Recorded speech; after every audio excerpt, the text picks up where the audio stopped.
밀짚모자 해적단의 든든한 요리사이자 전투상에서는 루피의 곁을 지키는 핵심 전력 상디.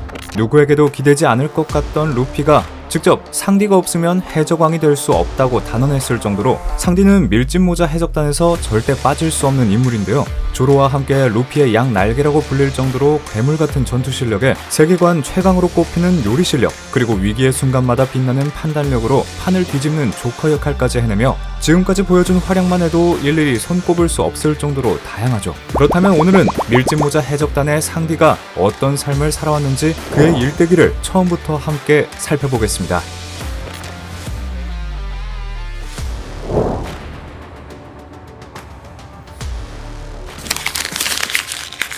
오랫동안 과거가 밝혀지지 않아 수많은 떡밥을 만들어냈던 상디는 놀랍게도 과거 노스블루를 제패하던 제르마 왕국의 왕족 빈스모크 가문의 셋째 왕자였는데요. 가족으로는 아버지 저지와 누나인 레이주, 쌍둥이 형제 이치디, 니디, 욘디가 있었죠. 제르마 왕국은 엄청난 군사 강국으로 지금은 영토 없이 거대한 함대를 이끌고 바다를 떠돌고 있지만 여전히 최첨단 과학기술과 강대한 전투부대를 보유하고 있었는데요. 상디의 아버지이자 제르마 왕국의 국왕인 빈스모크 저지는 과거 제르마의 영광을 되찾겠다는 일념으로 클론 병사들을 만들어냈고 심지어 자신의 자식들까지 감정을 느끼지 않는 초인 병사로 개조하려고 했죠. 하지만 상디는 쌍둥이 중 유일하게 저지의 혈통인자 강화 시술이 제대로 발현되지 않은 아이였습니다. 저지가 뱃속의 아이들을 인간 병기로 개조하려는 사실을 알고 아이들이 평범한 인간으로 태어나게 만드는 약을 복용했기 때문이었죠. 다행히 상디만은 따뜻한 마음과 인간다운 감정을 가진 채 태어날 수 있었지만 그 대가로 소라의 몸은 회복할 수 없을 정도로 쇠약해졌는데요. 한편 혈통인자가 발현된 다른 형제들은 나날이 초인적인 힘을 각성하며 뛰어난 성과를 보여주었고 약한 상디는 매번 괴롭힘의 대상이 되었습니다. 산지와 데키소코나이의 실패작이다. 실패!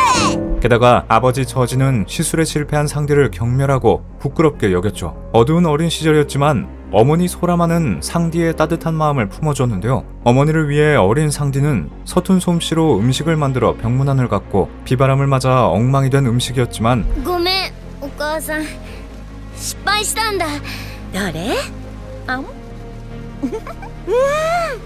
おいしい。サンジ、また作ってくれる？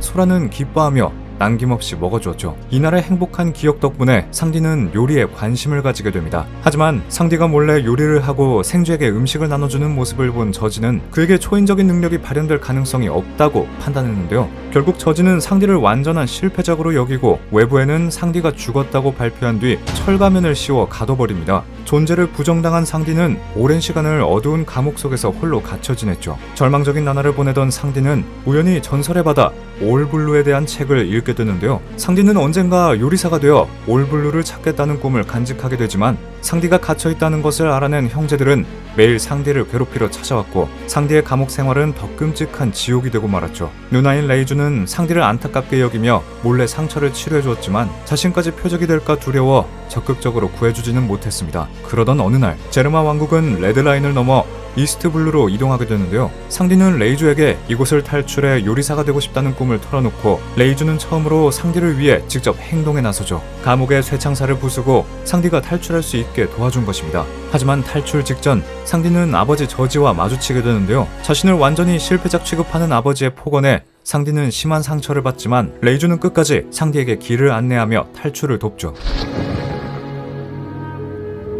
그렇게 상디는 자신을 올가매던 끔찍한 제르마 왕국을 탈출해 가족과의 모든 인연을 끊고 왕자라는 지위까지 버린 채 새로운 인생을 살게 됩니다. 이후 상디는 여객선 오비트호에서 견습 요리사로 일하며 살아갑니다. 그러던 어느 날 붉은 다리 제프가 이끄는 해적단이 상디가 일하는 오비트호를 습격하는데요. 그런데 전투 도중 거대한 폭풍이 몰아치고 오비트호와 제프의 해적선은 모두 바닷속으로 침몰하고 말죠. 그런데 놀랍게도 적이었던 제프가 파도에 휩쓸린 상디를 구해주죠. 상디가 자신과 마찬가지로 전설의 바다 올블루를 꿈꾸고 있다는 사실을 알았기 때문입니다. 간신히 목숨은 건졌지만 바위산에 고립되고만 제프와 상디는 남아있던 식량을 나눠가지고 구조선을 기다렸는데요. 하지만 아무리 시간이 지나도 구조선은 나타나지 않았고 식량이 바닥난 상디는 제프가 여전히 자신의 목보다 훨씬 큰 식량 자료를 가지고 있는 것을 보고 분노하죠. 결국 굶주림을 이기지 못한 상디는 제프의 식량을 빼앗기 위해 그에게 달려들었습니다. 全部宝だ 하지만 상디에게 모든 식량을 양보하고 자신의 다리를 잘라내면서까지 버티고 있었던 제프. 제프는 상디에게 자신의 꿈은 해적이 아니라 해상 레스토랑을 여는 것이라고 밝혔는데요.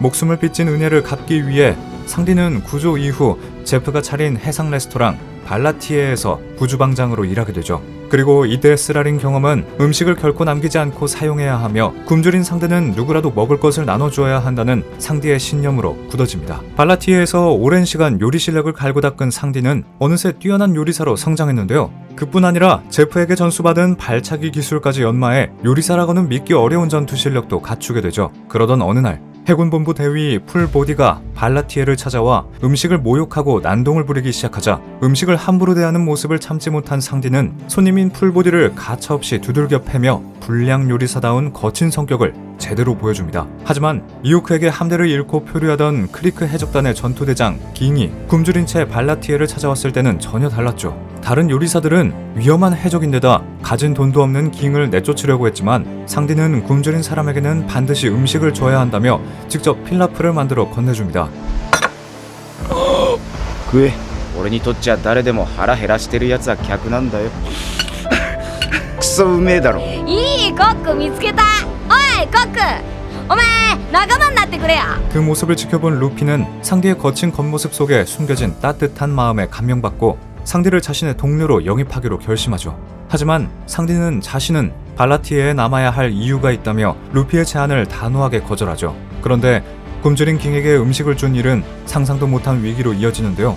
상디에게 목숨을 구원받은 깅이 자신의 선장 돈 클리크를 발라티에로 데려온 것입니다. 클리크는 깅처럼 잔뜩 굶주린 것처럼 보였지만 상디에게 음식을 받아먹고 기력을 차리자마자 180도 다른 태도를 보이며 발라티에를 빼앗겠다고 선언하죠. 게다가 굶주린 자신의 부하 100명에게 먹일 음식까지 내놓으라고 난동을 부립니다. 그런데 상디는 무기를 들고 맞서려는 동료 요리사들과는 달리 아무 말 없이 주방으로 향해 정말로 100인분의 음식을 준비하려고 하죠. 요리사들이 상디를 말리며 신경전을 벌이던 순간 상디와 마찬가지로 굶주림의 고통을 잘 알고 있는 제프가 직접 100인분의 요리를 준비하여 클리크에게 건네주죠. 그리고 제프는 곧 전투가 벌어질 테니 떠나고 싶은 사람은 떠나라고 선언했지만 상디를 포함한 요리사들은 아무도 발라티에를 떠나지 않았습니다. 그렇게 격렬한 전투를 벌이던 도중 깅이 제프를 인질로 삼고 제프를 구하고 싶다면 배에서 내리라고 상디를 협박하는데요. 하지만 상디는 생명의 은인인 제프에게 은혜를 갚기 위해 자신의 목숨과 맞바꿔서라도 발라티에를 지킬 것이라고 하죠. 깅은 한계에 도달한 상디를 쓰러뜨리려고 하지만 굶주렸을 때 받은 음식의 은혜를 거스르지 못하고 실패하고 この人だけは殺せねえんだ。 클리크는 그런 깅에게까지 눈 하나 깜빡하지 않고 독가스탄 MH5를 날려버립니다. 동료를 함부로 해치우는 클리크의 모습은 루피의 분노를 자극했고 결국 루피는 상디를 도와 클리크 해적단을 무찌르고 발라티에를 지켜주죠. 그런데 전투가 끝난 뒤 ところでお前俺は行かねえぞ。でも俺もいつか行こうと思ってるぜ。お前さ、オールブルーって知ってるか？奇跡の海の話さ。この4つの海にいる全種類の魚が住んでるんだ。嬉しそうな顔しやがってバカが。 루피에게 자신의 꿈을 알려주고 나서도 동료가 되기를 거절하는 상디. 그런 상디의 모습을 본 발라티의 요리사들은 상디에게 예상치 못한 행동을 보이는데요. 상디가 만든 음식이 맛이 없다며 혹평하기 시작한 것이죠. 자신의 음식에 누구보다 자부심을 가지고 있었던 상디는 상처받지만 사실 이것은 상디가 발라티에를 떠나 루피와 함께 올블루를 찾는 꿈을 이루길 바랐던 동료들의 계획이었습니다. 동료들의 진심을 깨달은 상디는 마침내 마음을 정하고 짐을 싸서 발라티에를 떠나기로 결심하는데요. お前の船のコック、俺が引き受ける。風邪ひくなよ。 長い間クソお世話になりました。 평소 상디와 제프는 만나기만 하면 항상 투닥거리며 서로에게 거친 말만 내뱉는 사이처럼 보였는데요. 하지만 떠나려는 상디에게 제프가 짧게 진심을 전하자 애써 감정을 억누르던 상디도 결국 무너져버렸죠. 상디는 제프에게 큰 절을 올리며 그동안 자신을 보살펴준 은혜에 진심으로 감사를 전하고 발라티에를 떠나 올블루를 찾기 위한 모험을 시작합니다. 그런데 밀짚모자 해적단에는 곧 또 다른 사건이 발생하는데요. 나미가 해적단을 배신하고 잠적해버린 것이죠. 루피 일행은 나미의 배신의 진상을 파악하기 위해 나미의 고향인 코코야시 마을로 향했는데요. 그곳에서 나미의 언니 노지코를 만나 아론에게 양어머니를 잃고 마을을 빼앗긴 나미의 과거를 알게 됩니다. 나미는 원수와도 같은 아론에게서 마을을 되찾기 위해 어린 시절부터 강제로 끌려가 지도를 그렸고 1억 베리를 모으면 마을을 돌려주겠다는 약속 하나만 믿은 채 오랜 시간 홀로 고통을 견뎌왔는데요. 하지만 아론은 부패한 해군과 손잡고 나미가 모아온 돈을 모두 뺏어버리죠. 아론이 처음부터 약속을 지킬 생각이 없었다는 것을 깨달은 나미는 마지막 희망을 붙잡는 심정으로 루피에게 도움을 요청하고 루피와 조로, 상디, 우솝은 곧바로 아론 파크로 향합니다. 그런데 아론과의 전투 도중 루피의 치명적인 약점이 드러나는데요. 바로 악마의 열매 능력자라 수영을 전혀 할 수 없다는 것이었죠. 아론은 이 점을 이용해 루피를 바다에 빠뜨려 버렸습니다. 상디는 루피를 구하기 위해 바다로 뛰어들었지만 아무리 수영에 능숙하더라도 인간인 상디가 어인을 상대할 수가 없었죠. 결국 상디는 점점 한계에 도달하며 움직임까지 둔해졌지만 상디를 따라 들어온 어인 쿠로우비는 오히려 물속에서 더 강한 힘을 발휘하기 시작합니다. エラに空気をぶち込まれりゃ死ぬ 하지만 바로 이 순간 상디의 뛰어난 판단력이 빛을 발하는데요. 상디는 물고기들이 아가미가 막히면 숨쉬지 못한다는 사실을 떠올리고 쿠로우비의 아가미를 공격해 간신히 그의 방해에서 벗어납니다. 이후 조로가 지상에서 어인들의 발을 묶어놓는 동안 상디는 다시 바다로 뛰어들어 루피를 구해내는데요. 마침내 자유로워진 루피는 아론과 결전을 벌이고 끝내 아론 파크를 완전히 무너뜨리며 나미와 코코야시 마을 사람들을 해방시켜 주었죠.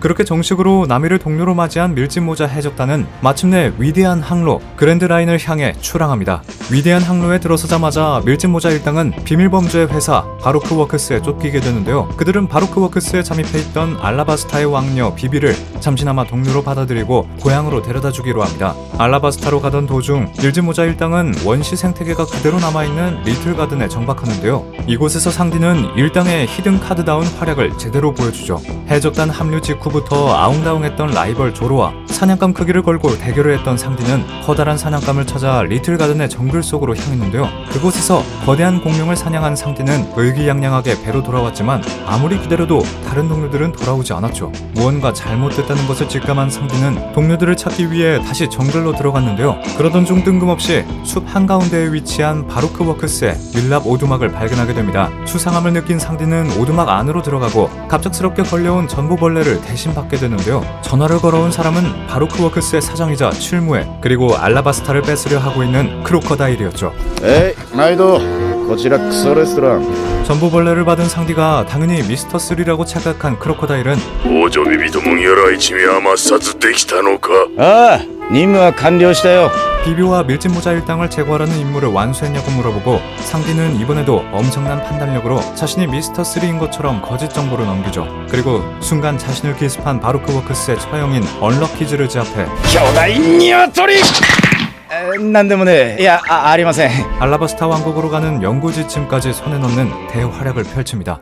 그런데 리틀가든에서 원시곤충에 물린 나미는 목숨이 위험할 정도로 심한 병에 걸리고 밀짚모자 해적단은 나미를 치료하기 위해 가까운 섬으로 향하는데요. 마침 가장 가까운 섬이 초파의 고향 드럼섬이었죠. 하지만 드럼섬은 국왕 와포루의 폭정으로 대부분의 의사가 나라에서 쫓겨난 상태였는데요. 나미를 치료할 방법을 수소문하던 일행은 깊은 산속 정상에 있는 성에 사는 마녀 의사 쿠레아가 병을 고칠 수 있다는 이야기를 듣게 되죠. 루피와 상디는 나미를 데리고 쿠레아가 있는 산 정상으로 향했지만 산속에는 괴물 같은 크기의 거대 토끼 라판이 있었습니다.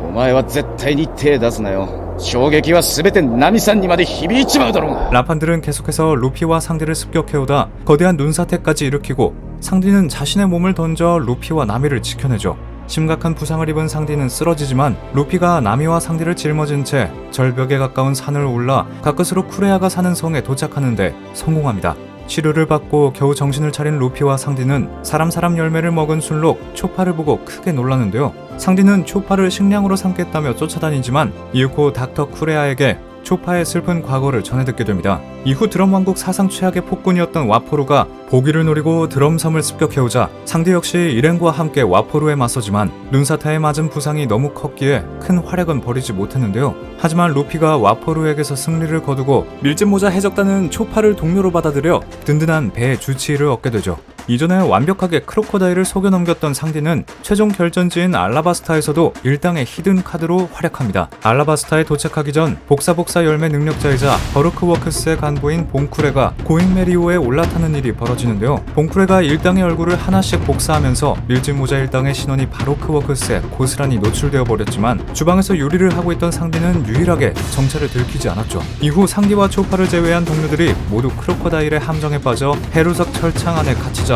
신원이 밝혀지지 않은 상디는 초파와 함께 동료들을 구하기 위한 작전을 세웁니다. 一体何者だミスタープリンス 다시 한번 크로코다일과 전보벌레로 통화를 하게 된 상디는 자신이 바로크워크스의 졸개들에게 붙잡힌 것처럼 연기해 크로코다일을 밖으로 유인하는데요. 이후 크로코다일이 다시 돌아오지 못하도록 다리를 부숴 시간을 벌고 그 틈에 동료들이 갇힌 곳으로 향하죠. 이후 미스터 3를 제압한 상디는 그의 촥촥 열매 능력으로 철창의 열쇠를 만들게 하고 동료들을 구출해냅니다. 상디의 작전에 또 한 번 완전히 속은 크로코다일은 다 잡은 밀짚모자 해적단과 비비를 한순간에 놓쳐버리죠. よし待ってたぞ 이후 바로크워크스의 간부들과 각자 전투를 벌이는 밀짚모자 해적단. 상디는 우솝을 쓰러뜨린 미스터2 봉쿠레와 맞섰는데요. 하지만 여자의 매우 약한 상디는 봉쿠레가 복사복사 열매 능력으로 나미의 얼굴을 재현해내자 조금도 공격하지 못하고 일방적으로 당하기만 합니다. 그렇게 전혀 예상치 못한 고전을 겪던 상디는 봉쿠레가 공격을 하기 직전에는 원래 얼굴로 돌아와야 한다는 약점을 간파하는데요. 결국 나미의 얼굴에서 원래 얼굴로 돌아가려는 순간을 노려 반격한 상디는 치열한 접전 끝에 봉쿠레에게 승리를 거뒀죠. 이후 루피가 크로코다일을 쓰러뜨리고 알라바스타를 구해내지만 밀짚모자 일당은 알라바스타의 왕녀인 비비와 헤어지게 되는데요. 비비와의 이별에 슬퍼하던 상디는 크로코다일의 파트너였던 니코 로빈이 동료가 되고 싶다는 뜻을 전하자 순식간에 태세를 전환하고 로빈을 열렬히 환영해줍니다. 다시 항해를 이어가던 밀짚모자 해적단 앞에 갑자기 거대한 배 한 척이 하늘에서 떨어지는데요. 상디는 루피, 조로와 함께 잠수복을 입고 바닷속으로 가라앉은 배를 조사하러 가죠. 그러던 중 배 안에서 한 여성의 사진을 발견한 상디는 작중에서 처음으로 복잡 미묘한 표정을 짓는데요. 당시에는 상디의 과거가 전혀 밝혀지지 않았기에 상디의 정체에 대해 수많은 추측을 만들어낸 대표적인 떡밥이 되었죠. 상디를 둘러싼 수수께끼는 여기서 끝이 아니었는데요. 로빈이 구해온 연구 지침을 따라 자야로 향한 밀짚모자 일당은 그곳에서 몽블랑 크리켓이라는 남자를 만나게 됩니다. 그리고 크리켓의 집에서 거짓말쟁이 노랜드라는 동화책을 발견한 상디는 자신도 어린 시절 이 책을 읽어보았다며 자신은 노스블루에서 태어났다는 엄청난 사실을 밝히죠. 어린 나이에 레드라인을 넘어 다른 바다로 이동하는 것은 엄청난 일이기에 이때부터 상디의 과거가 심상치 않을 것임을 예상할 수 있었습니다. 이후 일행은 노랜드의 후손이라는 이유만으로 평생 거짓말쟁이라는 멸시와 조롱을 받아온 크리켓이 결국 자신의 운명과 정면으로 맞서기 위해 노랜드가 찾았다는 황금향을 찾아 헤매고 있다는 사연을 듣게 되는데요. 가족의 이름과 과거 때문에 큰 상처를 받은 바 있는 상디는 아무 말 없이 담배를 피우며 크리켓의 이야기를 들어주었죠. 크리켓과 가까워진 밀짚모자 일당은 하늘섬으로 가기 위해서는 녹업스트림이라는 특수한 해류를 타야 한다는 사실을 알게 되고 우여곡절 끝에 녹업스트림의 위치를 찾는 데 필요한 사우스버드를 붙잡은 밀짚모자 일당은 몽블랑 크리켓 일행의 도움에 힘입어 마침내 하늘섬에 도착할 수 있었습니다. 가는 길부터 쉽지 않았던 하늘섬은 도착한 뒤에도 밀짚모자 일당을 곤란하게 만드는데요. 하늘섬 특유의 특수한 환경과 기압차가 선원들을 힘들게 했고 겨우 적응을 마치자 이번엔 불법 입국자로 몰려 쫓기는 신세가 되죠. 게다가 밀짚모자 해적단은 자신들을 체포하러 온 하늘섬 부대의 대장을 날려버리면서 하늘섬을 지배하는 신 갓 에넬에게 심판을 받아야 하는 특급 범죄자로 지정되고 맙니다. 이후 나미와 조로, 로빈, 초파는 보잉 메리오와 함께 초대형 새우에게 붙잡혀 신의 섬 어퍼야드에 있는 재물의 재단으로 끌려가는데요. 그들을 뒤따라간 루피와 상디, 우솝은 에넬을 보좌하는 신관들이 준비한 여러 시련 중 하나를 선택해 통과해야 했죠. 고민하던 세 사람은 루피의 선택으로 생존율이 10%밖에 되지 않는 구슬의 시련에 들어가고 그곳의 신관 사토리와 맞붙게 됩니다. 사토리는 하늘섬 특유의 기묘한 무기와 공격법에 상대의 움직임을 미리 읽는 멘트라까지 사용하는 강적이었는데요. 고전하던 루피가 마침내 사토리의 움직임을 붙잡자 상대가 최후의 일격을 날리며 전투를 끝낼 수 있었죠.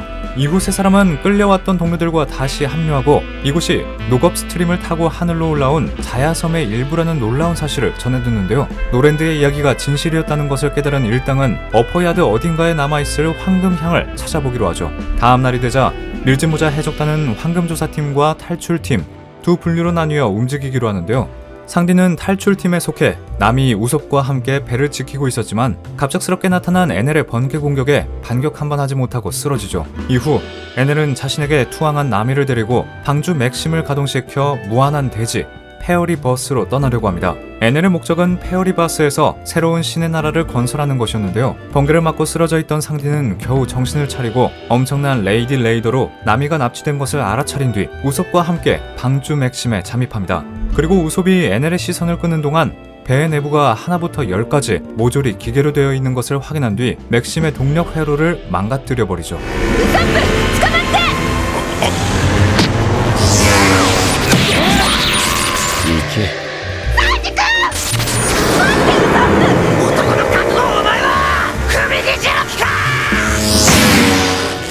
神よ、言い残したことが一つあった。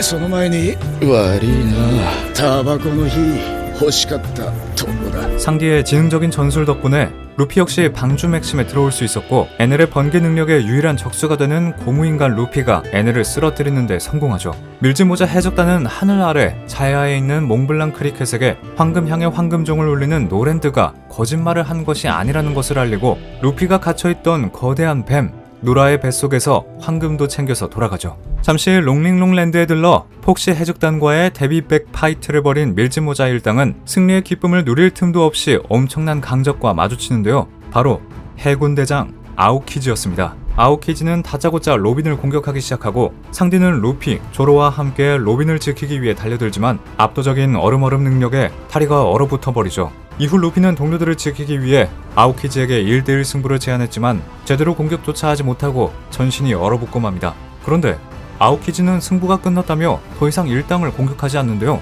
아오키즈는 로빈이 언젠가 동료들을 위험에 빠뜨릴 것이라는 경고를 건네고, 찜찜했지만 간신히 목숨을 구한 밀짚모자 해적단은 오랜 항로로 너덜너덜해진 고잉 메리오를 수리하기 위해 조선공의 도시 워터세븐으로 향하죠. 배를 정박한 뒤 식재료를 사러 나간 상디는 로빈이 가면을 쓴 정체불명의 인물과 함께 있는 것을 발견하는데요. 옆에 있는 인물이 초파라고 생각한 상디는 로빈의 뒤를 쫓지만 얼마 지나지 않아 진짜 초파와 마주하면서 로빈이 무언가를 숨기고 있다는 사실에 불안해지죠. 하지만 더 큰 비극이 밀짚모자 해적단을 덮치는데요. 워터세븐의 조선회사 갈레라 컴퍼니에서 메리를 살펴본 결과 함께 모험을 이어온 소중한 동료 고잉 메리오가 더 이상 항해할 수 없다는 사망 선고를 받은 것입니다. 고민하던 루피가 새로운 배를 구하겠다고 결정하자 메리오를 포기할 수 없었던 우솝은 루피와 다투기 시작하는데요. 감정이 격해진 루피가 우솝에게 차마 해서는 안 될 말을 꺼내려 하자, 今すぐこの船 てめえ今何言おうとしたんだ。めったなこと口にするんじゃねえぞ。分かってんのかルフィ。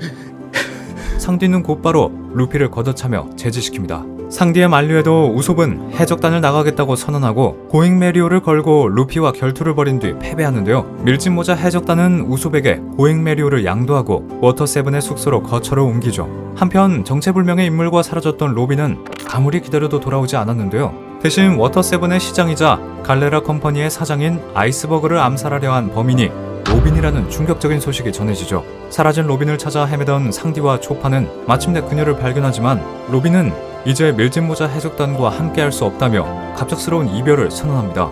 하지만 상디는 그 말을 고지고대로 받아들이지 않았죠. 女の嘘は許すのが男だ。 상디는 초파에게 이 사실을 동료들에게 전해달라고 부탁하고 잠시 일당에서 벗어나 홀로 개인 행동을 시작하는데요. 처음부터 로빈에게 말 못할 사정이 있을 것이라고 확신한 상디는 로빈을 태우고 재판소가 있는 애니에스 로비를 향한다는 바다 열차에 몰래 잠입하죠. 그리고 열차 안의 정보 요원들을 모두 쓰러뜨리며 전진하던 상디는 붙잡혀있던 우솝과 프랑키와 합류해 함께 로빈 탈환에 나섭니다. 하지만 과거 버스터콜로 고향과 소중한 사람들을 모두 잃었던 로빈은 또 한 번 소중한 동료를 잃을지 모른다는 공포에 사로잡혀 끝까지 상디의 구조를 거부하는데요. 게다가 로빈을 호송하던 CP9은 세계 정부의 최정예 요원들로 상디 일행만으로는 감당하기가 어려운 상대였죠. 결국 상디는 무력하게 눈앞에서 로빈을 놓치고 뒤따라온 밀짚모자 일당과 다시 합류해 본격적으로 애니에스 로비에 쳐들어갑니다.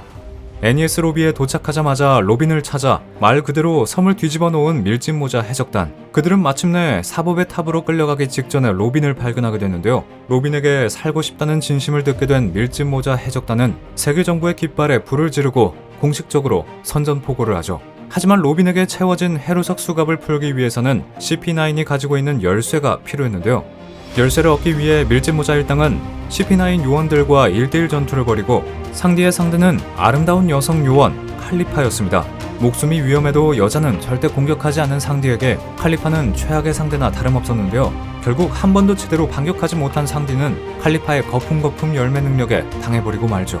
たとえ死んでも女は蹴らん。 다행히 나미의 도움으로 칼리파에게서 벗어난 상디는 물을 맞고 기력을 회복해 또 다른 CP9 제브라를 상대하는데요. 誰だてめえは。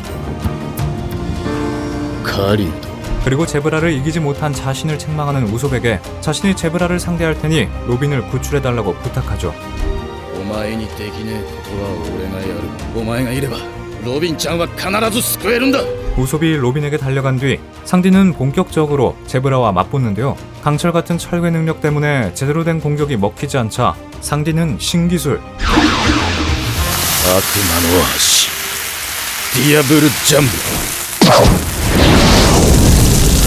디아블 잠브를 처음으로 선보입니다. 제브라를 격파한 상디는 우솝과 프랑키가 로빈을 구해낸 것을 보고 기뻐하는데요. 하지만 기쁨도 잠시. 로빈이 그토록 두려워하던 버스터 콜이 발동되고 애니에스 로비에는 해군의 군함들이 몰려들기 시작하죠. 하지만 상디는 이번에도 빛나는 판단력으로 몰래 전장을 벗어나 애니에스 로비의 출입구인 정의의 문의 개폐 레버를 조작하는데요. 그 결과 주변 해류에서 소용돌이가 발생해 해군의 군함들은 움직이지 못하고 묶여버립니다. 그 틈을 타 고잉 메리오가 밀짚모자 해적단을 구조하러 오고 일행은 성공적으로 로빈을 탈원해 워터 세븐으로 귀환할 수 있었죠. 마지막 힘을 다해 밀짚모자 해적단을 구했던 고잉 메리오는 더 이상 항해를 할 수 없을 만큼 망가지고 말았는데요. 결국 그들은 직접 고잉 메리오의 장례식을 치러주었고 상디 역시 착잡한 표정으로 메리의 마지막을 함께합니다. 이후 애니에스 로비에서 함께 싸웠던 프랑키가 일당을 위해 새로운 배 사우전드 써니호를 만들어주고 새로운 조선공이자 동료로 합류하면서 밀짚모자 해적단은 다시 모험을 이어갈 수 있게 되었죠. 그리고 드디어 상디에게도 현상금이 붙으며 첫 수배서가 나오는데요. 현상금은 무려 7,700만 벨이라는 높은 금액이었지만 어째서인지 상디의 수배서에만 사진이 아닌 괴상한 몽타주가 걸려 상디는 엄청나게 좌절합니다. 상디가 좌절감에 빠져있는 사이에 밀짚모자 해적단은 짙은 안개로 뒤덮인 마의 삼각지대에 들어서게 되는데요. 수상한 유령선을 만난 루피는 모험심에 사로잡혀 제비뽑기로 뽑힌 상디, 나미와 함께 배를 조사하러 가죠. 그리고 그곳에서 훗날 동료가 되는 해골검사 브룩을 만납니다. 루피는 브룩을 보자마자 해적단에 들어오라고 영입을 제안했고 갑작스러운 상황에 상디와 나미는 크게 당황하는데요. 하지만 브룩은 부활부활 열매를 먹고 모든 동료들이 죽음을 맞이한 배 안에서 홀로 바다를 떠돌며 극심한 외로움 속에서 살아온 인물이었죠. 게다가 칠무의 게코 모리아에게 그림자를 빼앗겨 햇빛을 받으면 몸이 사라져버리기 때문에 안개로 뒤덮인 바다에서 벗어날 수도 없었습니다. 그때 밀짚모자 해적단의 배 앞에 거대한 유령선 스릴러 바크가 모습을 드러내고 브룩의 만류에도 불구하고 루피는 결국 스릴러 바크에 상륙하는데요. 이후 모리아와 좀비 군단의 습격을 받고 루피, 조로, 상디까지 차례로 그림자를 빼앗기면서 해가 뜨기 전에 그림자를 되찾아야 하는 싸움이 시작됩니다. 하지만 상디에게는 그림자를 빼앗긴 것보다 더 충격적인 소식이 기다리고 있었는데요. 모리아의 부하 압살롬이 상디가 어린 시절부터 꿈꿔온 투명투명 열매의 능력으로 나미를 납치한 뒤 자신의 신부로 삼으려고 하고 있었기 때문입니다. お前は俺から夢を一つ奪った男だ。 분노가 폭발한 상디는 곧바로 나미를 구하러 달려갔고 결혼식장에 난입하자마자 압살롬을 무지막지하게 두들겨 패버리는데요. 압도적인 힘으로 압살롬을 이겼지만 곧 어마어마하게 강한 그림자 좀비 오즈와 싸워야만 했죠. 오즈에 이어 폭주하는 게코모리아까지 차례로 쓰러뜨린 밀짚모자 해적단은 가까스로 그림자를 되찾아 목숨을 건질 수 있었습니다. 하지만 해적단의 위기는 여기서 끝나지 않았죠. 방금 전 칠무의 게코모리아를 쓰러뜨리고 모두가 탈진해서 쓰러져 있는 사이 또 다른 칠무의 바솔로뮤 쿠마가 루피의 목을 노리고 스릴러 바크에 상륙한 것입니다. 도저히 승산이 없는 상대인 쿠마 앞에 조로는 루피 대신 자신의 목숨을 내놓겠다고 제안하는데요. こんなマリモ剣士より俺の命取っとけ。コックならまた探してくれ。 그 모습을 본 상디 역시 조로를 밀어내며 조로와 루피 대신 자신의 목숨을 가져가라고 하지만 조로에게 칼손잡이로 얻어맞고 기절해버리죠. 이후 상디는 조로에게 무슨 일이 있었는지는 짐작했지만 아무것도 캐묻지 않았고 조로의 진심을 존중하며 함께 비밀을 지켜줍니다. 스릴러 바크를 떠나고 얼마 지나지 않아 밀짚모자 해적단은 마침내 항해의 절반을 알리는 레드라인에 도착하는데요. 이곳을 넘으면 신세계라는 새로운 바다가 열리기에 모두들 감격했지만 다음 섬의 위치를 알리는 지침은 계속 바닷속을 가리킬 뿐이었습니다. 길을 찾느라 애쓰던 일행은 거대한 해수에게 잡아먹혔다가 튀어나온 인어 케이미와 불가사리 파파구를 만나게 되는데요. 어린 시절부터 그토록 꿈꿔왔던 인어를 실제로 마주한 상디는 기쁨을 주체하지 못하고 날뛰고 일행은 케이미의 부탁으로 납치된 친구 핫징을 함께 구하러 가기로 하죠. 그런데 핫징의 정체는 놀랍게도 과거 나미의 고향을 지배했던 아론 일당의 간부 핫지였는데요. 하지만 나미가 쿨하게 하찌를 구해주겠다고 결정하면서 그들은 하찌를 납치했다는 날치 라이더즈의 아지트로 향합니다. 그런데 날치 라이더즈의 대장 듀발은 처음 만난 상디에게 엄청난 원한을 드러내는데요. 영문 모를 적대감에 과거를 되짚어보기까지 하던 상디는 듀발이 자신의 숲에서 몽타주와 똑같이 생겼다는 것을 깨닫죠. 상디의 숲에서 때문에 해군의 추격을 받게 되었다며 자신을 탓하는 듀발에게 스트레스가 폭발한 상디는 그를 열심히 두들겨 패 완전히 새로운 얼굴로 성형시켜주는데요. 새로 만들어진 얼굴이 마음에 들었던 듀발은 이후 상디를 은인처럼 여기고 밀짚모자 해적단은 듀발과 날치 라이더즈의 배웅을 받으며 샤본디 제도에 도착하죠. 다음 행선지인 어인섬으로 가기 위해서는 샤본디 제도에서 배를 코팅받아야 한다는 사실을 알게 된 밀짚모자 해적단은 해적왕의 부선장이었던 레일리에게 배 코팅을 맡기기로 하고 그동안 느긋하게 샤본디 제도를 관광하기로 하는데요. 하지만 그 사이 케이미가 인신매매단에게 납치되어 경매장에 끌려가고 천룡인 차를로스 성이 케이미를 돈으로 사들이자 루피는 더 이상 참지 못하고 천룡인을 날려버리는 사고를 치고 맙니다. 결국 그 대가로 해군대장 키자루와 전투병기 파시피스타들이 출동해 밀짚모자 해적단은 완전히 전멸할 위기에 놓입니다. 그런데 그때 쿠마가 다시 한번 나타나 상디를 포함한 밀짚모자 해적단 전원을 세계 곳곳으로 날려보내죠. 俺は今地獄に来ています 상디가 도착한 곳은 여장남자들이 가득한 유하프만 왕국이었는데요. 외부인인 상디를 발견한 여장남자들은 모두 상디에게 달려들기 시작하고 상디는 매일매일 지옥과도 같은 나날을 보내야 했죠. 게다가 알고 보니 이들은 혁명군의 전력이자 뉴하프 권법을 수련한 강자들이기에 상디는 제대로 맞서지도 못한 채 끊임없이 도망쳐야만 했습니다. 정상전쟁이 끝난 뒤 상디는 섬으로 돌아온 이반코프를 만나고 이곳이 혁명군 G군의 본거지라는 사실을 알게 되는데요. 이어 루피가 남긴 메시지의 의미를 파악한 상디는 2년 뒤 동료들과 다시 만나기 위해 수련에 들어가죠. 2년이 흐른 뒤 상디는 견문색 패기를 깨우치고 월보처럼 허공을 딛고 이동하는 스카이워크라는 기술도 습득하는데요. 게다가 뉴하프 권법의 비기인 공세의 요리 99개 레시피까지 모두 손에 넣으며 이전보다 훨씬 강해진 모습으로 돌아갈 수 있었죠. 2년간의 수련을 마치고 약속대로 다시 샤본디 제도에 돌아온 상디. 원래도 호색한 기질이 넘쳐 흘렀던 상디였지만 2년 동안 여자를 한 번도 보지 못한 채 여장 남자들에게 죽도록 시달려온 상디는 샤본디 제도에 도착해 진짜 여자를 만나게 되자 기쁨을 주체하지 못하는데요. 결국 어인섬에 도착하고 상디의 증세는 더욱 심해져 아름다운 인어들을 한꺼번에 마주하자 엄청난 양의 코피를 흘리고 과다출혈로 목숨까지 위험한 상태에 빠지고 맙니다. 밀짚모자 일당은 상디에게 수혈을 해줄 사람을 찾아다녔지만 어인섬에서는 인간과 어인이 서로 피를 나눠서는 안 된다는 법이 있었는데요. 다행히 상디와 혈액형이 똑같은 여장 남자가 나타나 피를 나눠주면서 상디는 가까스로 목숨을 건질 수 있었죠. 하지만 어인섬의 예언자 마담 셜리가 루피가 어인섬을 멸망시킬 것이라는 미래를 보게 되고 인어공주 시라우시의 실종까지 겹치면서 어인섬의 왕 넵튠은 밀짚모자 일당을 위험인물로 의심하는데요. 그것도 모른 채 일행들은 자신들을 기다리고 있다는 징배를 만나기 위해 바다의 숲으로 향하고 어인과 인간 사이에 오랫동안 이어져 온 차별과 갈등, 그리고 어인섬의 슬프고 비극적인 역사를 듣게 되죠. 그 사이 인간을 향한 근거 없는 징후를 품은 호디 존스와 신어인 해적단은 인간과의 공존을 꿈꾸는 넵튠 왕가를 무너뜨리고 어인섬을 장악하려는 쿠데타를 일으키는데요. 결국 밀짚모자 해적단은 어인섬을 지키기 위해 신어인 해적단과의 대규모 전투에 나서게 되죠. 신어인 해적단의 위협으로부터 인어공주 시라우시와 어인섬을 지켜낸 밀짚모자 해적단은 넵튠 왕가가 마련해준 성대한 연회를 받으며 즐거운 시간을 보내고 마침내 신세계로 향합니다. 어인섬을 떠난 밀짚모자 해적단은 반은 용암으로 불타고 반은 얼어붙은 기묘한 섬 펑크 하자드에 도착하는데요. 루피와 조로, 우속, 로빈이 섬을 탐사하러 간 사이 배에 남아 요리를 준비하던 상디는 나머지 멤버들과 함께 시저 클라운의 부하들이 뿌린 수면가스에 당하고 말았죠. 정신을 잃은 채 시저의 연구소로 끌려간 그들은 몸이 토막난 상태로도 살아 움직이는 사무라이 키네몬의 머리를 발견합니다. 게다가 연구소에는 불법 인체 실험을 받고 거대해진 아이들도 갇혀 있었는데요. 아이들이 시저의 위험한 실험에 이용되고 있다는 사실을 알게 된 상디 일행은 키네몬의 머리와 아이들을 데리고 연구소에서 함께 탈출하죠. 하지만 탈출 직전 실무회가 된 트라팔가 로우와 마주치고 그의 능력으로 네 사람의 정신이 서로 다른 몸에 이식되고 말았습니다. 나미와 몸이 바뀌고 황홀해하던 상디는 이후 루피가 트라팔가 로우와 동맹을 맺으면서 아쉽게도 원래 몸으로 돌아오는데요. 본래의 몸을 되찾은 상디는 연구소를 탈출하는 과정에서 해군 중장 베르고와 맞붙는 등 치열한 전투를 벌였고 밀짚모자 해적단은 시적 클라운을 생포하는데 성공합니다. 그리고 키네몬과 당시 그의 아들로 알려졌던 모모노스케, 그리고 해적 동맹을 맺은 트라팔가 로우와 함께 돈키호테 도플라밍고가 지배하는 나라 드레스로자로 향하죠.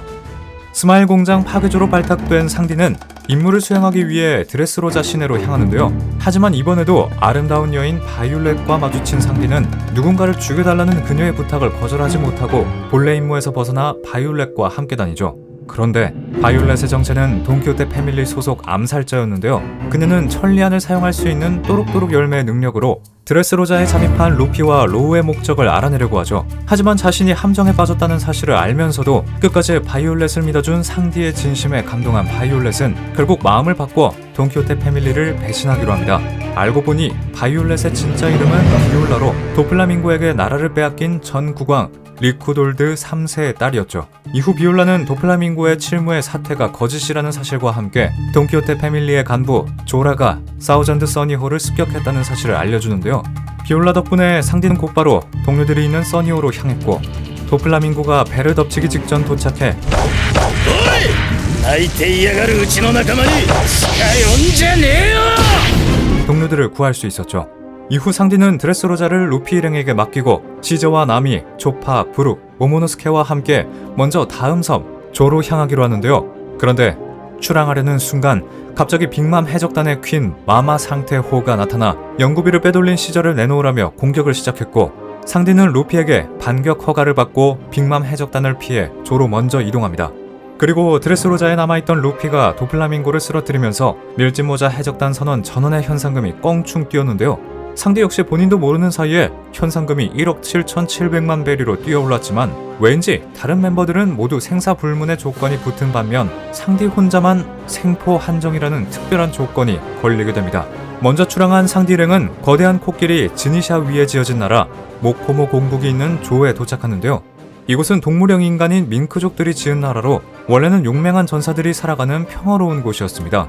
하지만 상디 일행이 도착했을 때는 백수 해적단의 대간판 재계 학살 때문에 나라 전체가 완전히 폐허가 되어 있었죠. 상디 일행은 시저를 협박해 모코모 공국을 뒤덮은 독가스를 중화시키고 남아있는 백수 해적단의 잔당 시프스 헤드까지 쓰러뜨리는데요. 살아남은 밍크족들을 치료해주며 모코모 공국의 은인 대접을 받던 사이 최악의 세대 갱 배지가 이끄는 빅맘 해적단의 추격대가 조 출신의 밍크족 패콤즈를 앞세워 모코모 공국을 찾아오죠. ビンスモーク家の三男サンジ 그리고 상디는 그들에게서 자신이 신랑인 충격적인 결혼식 초대장을 받게 됩니다. 상디가 결혼을 거부하면 밀짚모자 해적단뿐만 아니라 발라티에와 제프의 동료들 그리고 뉴하프만 왕국까지 위험에 빠질 수 있었기에 결혼식 초대장은 사실상 거부할 수 없는 명령이었는데요. 결국 상디는 다시는 마주치고 싶지 않았던 자신의 가족과 직접 결판을 지을 수밖에 없다는 것을 깨닫고 나미에게 반드시 돌아오겠다는 편지를 남긴 뒤 홀로 홀케이크 아일랜드로 떠납니다.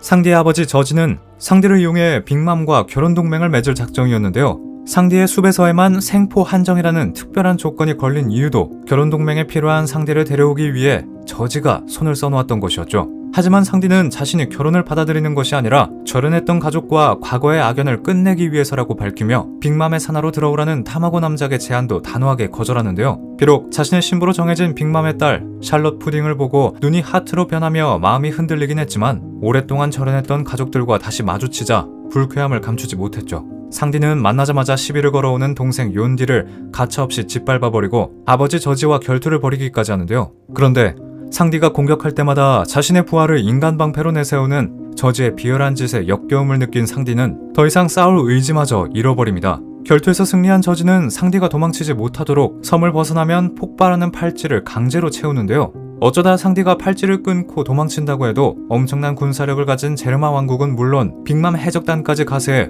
소중한 사람들의 목숨을 모두 앗아갈 게 뻔했죠. 결국 상디는 모두를 위해 도망치지 않고 자신 혼자 불행해지겠다는 판단을 내리게 됩니다. 그래서 루피가 자신을 구하러 왔을 때도 모질게 대할 수밖에 없었죠.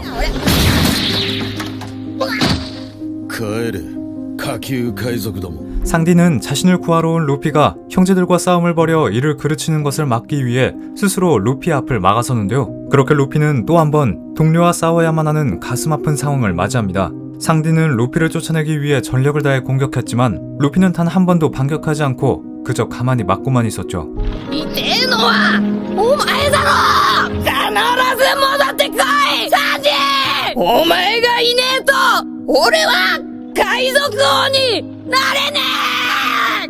루피를 쓰러뜨리고 떠난 상디는 엄청난 죄책감과 슬픔을 견디지 못하고 눈물을 펑펑 흘리는데요. 이후 푸딩이 상디에게 원한다면 도망칠 수 있도록 도와주겠다는 뜻을 전하지만 상디는 소중한 이들을 위해 절대 도망치지 않을 것이며 자신의 모험은 끝났다며 완전히 포기한 모습을 보입니다. 그렇게 마음씨 착한 신부 푸딩과 결혼해 남은 인생을 살아가기로 마음먹고 푸딩에게 직접 만든 도시락과 꽃을 갖다 주러 푸딩의 방으로 향하는데요. 하지만 그곳에서 유일한 희망이라고 믿었던 푸딩의 진짜 모습을 보게 되죠. 사실 빅맘과 푸딩은 결혼식장에서 상디의 가족 모두를 몰살하고 제르마의 과학기술과 클론 군단을 손에 넣을 계획이었는데요. 이를 위해 푸딩은 빅맘의 명령에 따라 철저하게 연기를 하고 있었고 상디는 자신에겐 아무런 빛도 희망도 없다는 사실을 깨닫고 처절한 눈물을 흘립니다. 이후 상디는 푸딩의 능력으로 기억이 위조당한 누나 레이주에게 자신이 보고 들은 결혼식의 진짜 계획을 모두 털어놓는데요. 레이주는 상디의 말을 의심 없이 그대로 믿어주었고 절망에 빠진 상디에게 제르마는 그동안 저지른 죄의 대가를 치러야 한다고 말합니다. 그리고 어머니 소라가 상디를 지키기 위해 목숨까지 희생했다는 이야기를 들려주며 모든 것을 버리고 동료들에게 돌아가라고 설득하죠. あなたが失敗作なはずがない。あなたは誰よりも優しいのよ。 심지어 상디의 폭탄 팔찌도 레이주가 미리 가짜로 바꿔놓은 상태였는데요. 그럼에도 쉽게 결심을 내리지 못한 채 고민하던 상디는 빅맘의 부하 보빈이 자신이 만든 도시락을 빼앗아 먹으려고 하자 그제야 굶고 있을 루피를 떠올리고 정신을 차리죠. 보빈을 걷어찬 뒤 루피와 약속한 장소를 향해 필사적으로 달려간 상디는 그곳에서 미라가 될 때까지 굶으며 자신을 기다리고 있던 루피를 만나죠. 루피는 오는 길에 엉망이 되어버린 도시락을 예전 소라가 그랬던 것처럼 남김없이 맛있게 먹어치웁니다. 하지만 상디는 자신이 선장인 루피를 모욕하고 상처 입힌 데다가 발라티에와 제프가 인질로 잡혀있고 결정적으로 쓰레기 같은 가족일지라도 구하고 싶다는 솔직한 마음을 털어놓으며 더 이상 밀짚모자 해적단과 함께 할 수 없다는 뜻을 전하는데요. 本心を言えよ。最後に帰りたい。 결국 터져나온 상디의 진심에 루피는 환하게 웃으며 함께 결혼식을 부숴버리자고 하고 이후 빅맘을 암살할 계획을 짜고 있는 카포네 갱 배지와 손을 잡고 빅맘을 쓰러뜨리기 위한 피해 결혼식을 준비합니다.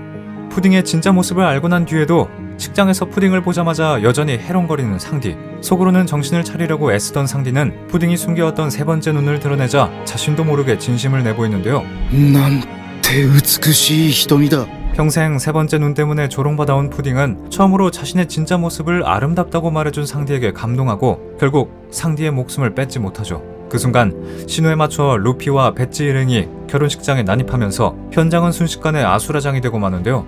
혼란을 틈타 구속되어 있던 아버지 저지와 형제들을 구해준 상디는 자신들을 왜 구했냐는 저지에게 단호하게 말하죠. 父親が悲しむ。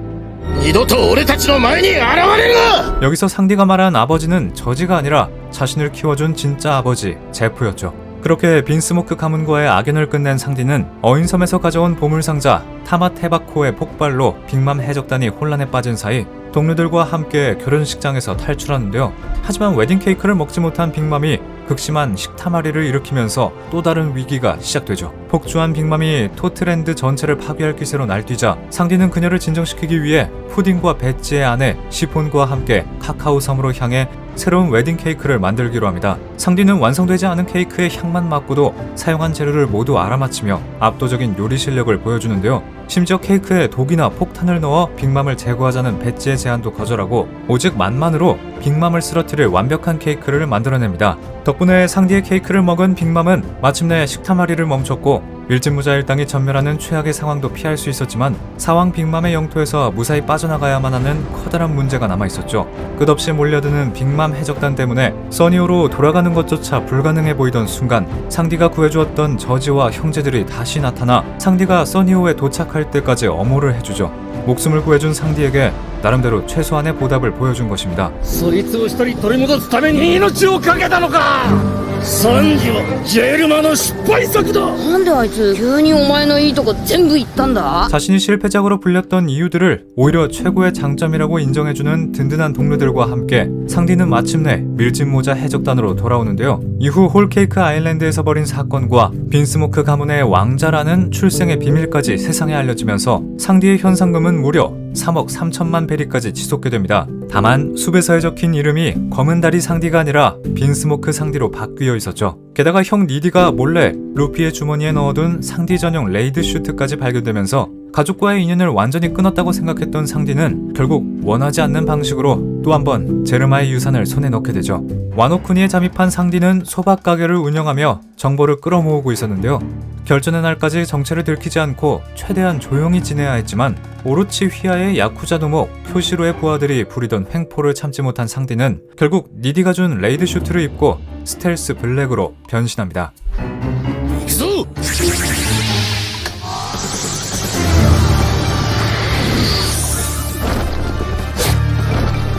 스텔스 블랙은 주변 환경과 동화에 투명화 능력을 발휘하는 것이 특기였는데요. 그토록 바라던 투명화 능력을 얻게 된 상디는 어이없어하지만 이 능력은 동료들에게 엄청난 도움을 줄 수 있는 어마어마한 능력이었죠. 게다가 방어력마저 엄청나 웬만한 공격은 끄떡도 없는 강력한 장비였습니다. 이후 본격적으로 백수 해적단과 전투가 시작되고 상디는 백수 해적단의 고위 간부인 블랙마리아에게 잡히게 되는데요. 하필 블랙마리아가 아름다운 여성이었기 때문에 상디는 또 아무것도 하지 못하고 당하기만 했죠. 블랙마리아는 상디를 인질로 삼고 카이도가 노리고 있는 리코로빈을 불러내라고 협박하는데요. 그런데 상디는 전혀 망설이지 않고 큰 소리로 로빈에게 도움을 요청하죠. 助けてロビン氏。 지금까지 상디는 위기에 처할 때마다 동료에게 도움을 요청하기보다는 자신을 희생해서라도 혼자서 해결하려고 했는데요. 그런 상디가 처음으로 로빈에게 살려달라고 외치자 전장에 있던 모두가 크게 당황합니다. 하지만 상디와 비슷하게 스스로를 희생하려다 동료들에게 구원받은 과거가 있었던 로빈은 오히려 자신을 믿고 의지해준 상디에게 고마움을 표하며 곧바로 상디가 붙잡혀 있는 곳으로 달려갑니다. 상디는 블랙마리아를 로빈에게 맡긴 뒤 자신이 싸워야 할 새로운 상대를 찾아 전장을 떠나는데요. 그렇게 상디가 마주한 상대는 카이도 직속 최고 간부인 백수 해적단의 대간판 3인 중 하나, 퀸이었죠. 퀸은 지금까지 상디가 상대한 적과 비교할 수 없을 정도로 강력했지만 상디에게는 전투보다 더욱 신경 쓰이는 문제가 하나 있었습니다. 레이드 슈트를 입을 때마다 자신의 몸에 미세한 변화가 일어나는 것을 느꼈기 때문이죠. 심지어 퀸의 공격으로 온몸이 으스러질 정도의 부상을 입고도 엄청난 재생 능력으로 순식간에 원래대로 돌아오자 상디는 자신 역시 혈통인자가 각성하기 시작했다는 것을 깨닫습니다. 어머니 소라가 목숨을 희생하며 지켜준 따뜻한 감정이 사라지고 자신도 형제들처럼 감정 없는 괴물이 되는 것은 아닐까 두려워하던 상디는 기억하지 못하는 사이 자신이 한 여성을 공격한 것처럼 보이는 사건까지 벌어지자 엄청난 혼란을 느끼기 시작하는데요. 결국 상디는 더 강해질 수 있는 가능성을 완전히 포기하고 자신의 손으로 레이드 슈트를 파괴해버리죠. 그리고 혈통인자가 각성하기 시작했다는 사실을 받아들인 채 전보벌레로 조로에게 전화를 걸어 한 가지 부탁을 남깁니다. もし俺が正気じゃなかったらお前が俺を殺せ。 마침내 마음을 다잡은 상디는 본격적으로 퀸과 싸우기 시작하는데요. 그리고 싸움 도중 여성을 공격한 범인은 자신이 아니라 투명화 능력으로 모습을 감춘 퀸이었다는 것을 깨닫게 됩니다. 퀸의 비열한 행동에 분노가 극에 달한 상디는 자신이 할 수 있는 모든 기술을 총망라한 궁극기 이프리트 잠브를 선보이며 퀸을 완전히 오니가시마 밖으로 날려버리는데요. 이후 조로와 루피가 차례대로 킹과 카이도를 쓰러뜨리고 루피가 새로운 사왕의 자리에 오르면서 밀짚모자 해적단은 새로운 사왕 해적단으로 이름을 올리게 되죠. 하지만 와노쿠니에서의 활약에도 불구하고 상디의 현상금은 징베에게 밀리면서 해적단 내 4위가 되는데요. 조로는 물론 새로 합류한 징베보다 현상금이 낮다는 사실에 상디는 엄청난 분노를 터뜨리죠. 이후 밀짚모자 해적단은 거대한 소용돌이 속에서 튀어나온 최악의 세대 주얼리 보니를 구해주고 천재과학자 베가펑크의 연구소가 있는 미래섬 에그헤드에 상륙하는데요. 그런데 베가펑크는 공백의 100년과 포네그리프를 연구했다는 이유로 세계 정부의 제거 대상으로 지정된 상태였죠. 자신의 목숨이 위험하다는 사실을 깨달은 베가펑크는 루피에게 자신을 에그헤드 밖으로 데려가달라고 부탁합니다. 하지만 세계 정부는 이미 베가펑크를 제거하고 에그헤드의 기술까지 장악하기 위해 대규모 전력을 투입하고 있었는데요. CP0의 해군대장 키자로는 물론 오로성까지 직접 에그헤드에 나타나 밀짚모자 일당과 베가펑크를 공격하기 시작하죠. 하지만 세턴에게 이미 치명상을 입었던 베가펑크는 결국 키자로의 공격을 정통으로 막고 숨을 거두는데요. 그와 동시에 베가펑크가 미리 준비해둔 마지막 메시지가 영상 전보벌레를 타고 전 세계에 송출되기 시작하고, 메시지를 막으려는 오로성 전원이 에그헤드에 집결하자 상디 역시 동료들을 탈출시키기 위해 필사적으로 맞서죠. 그리고 구세주처럼 나타난 거병 해적단과 철의 거인의 도움으로 밀짚모자 해적단은 에그헤드에서 빠져나오는데 성공합니다. 하지만 상디는 눈앞에서 공격을 맞은 베가펑크를 지키지 못했다는 사실에 큰 죄책감을 느끼고 있었는데요. 그러던 중 베가펑크의 분신인 릴리스가 정신을 차리고 다른 베가펑크들 역시 완전히 사라진 것이 아니라고 알려주자 모두들 마음을 놓고 성대한 연애를 벌이며 엘바프로 향하죠. 하지만 엘바프에서는 지금까지와는 차원이 다른 거대한 전쟁의 기운이 그들을 기다리고 있었는데요. 세계 정부가 엘바프를 자신들의 지배 아래 두기 위해 신의 기사단을 직접 파견한 것이죠.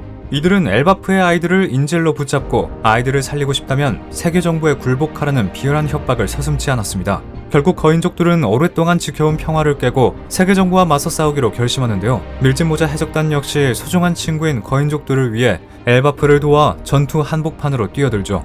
그렇게 그들은 신의 기사단은 물론 직접 모습을 드러낸 세계 정부의 최고 권력자이자 원피스 세계관의 절대 악인 이무까지 상대하게 되고, 엘바프의 싸움은 세계의 운명을 건 전쟁으로 번지기 시작하죠. 상디 역시 신의 기사단 킬링엄과 맞붙는데요. 킬링엄이 어인인 징베를 심하게 모욕하자 동료를 건드리는 것을 참지 못한 상디는 곧바로 분노를 터뜨리죠. 하지만 신의 기사단을 완전히 쓰러뜨리기 위해서는 상디에게는 지금보다 더욱 강력한 힘이 필요했습니다. 바로 패왕색이었죠. 킬링엄의 공격을 맞고 날아가던 상디는 가바니, 조로와 자신 모두 패왕색의 소질을 가지고 있다고 알려준 것을 회상하기 시작하는데요. 아직 상디가 패왕색 패기를 실제로 각성한 것은 아니지만 작중 처음으로 가능성이 직접 언급된 만큼 엘바프 편에서 상디 역시 패왕색을 각성할 가능성이 커졌습니다. 이미 견문색 패기를 경제 수준까지 끌어올렸고, 와노쿠니에서는 혈통인자가 각성하며 평범한 인간을 뛰어넘는 신체 능력과 재생력까지 가지게 된 상디에게 이번 엘바프 편은 또 한 번의 거대한 성장 무대가 될 것 같습니다. 특히 상디와 같은 포지션인 해적왕의 왼팔 자리에 있었던 가반이 직접 상디의 사지를 알아보고 조언을 건넸다는 점에서도 큰 의미가 있죠.